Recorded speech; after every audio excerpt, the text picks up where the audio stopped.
All right, these sentences say, these dinosaurs are fighting. They look mad. We have two sentences. Let's use the checklist to check for our capitals, punctuation, and finger space between, and reread it to make sure it makes sense.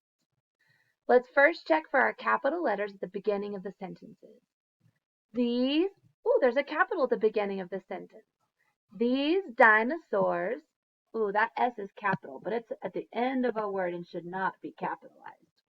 These dinosaurs are fighting. Next sentence.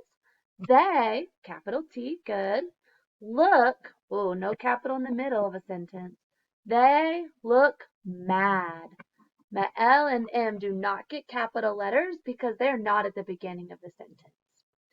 Now let's check for our punctuation. Make sure whenever I get to the end of a thought, we say period. Here we go.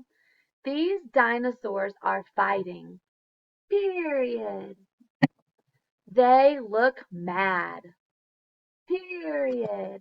I added periods to both the ends of my sentences. Now I'm looking at the spaces in between, so get your finger to count or check our spaces in between every word.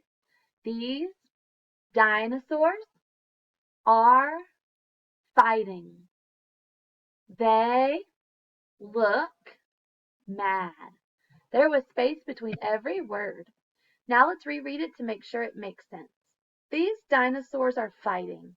They look mad. Yes, it does make sense. On the next slide, you are going to use the rubric to check the sentences. And I made sure there are lots of mistakes, so I hope you find them all.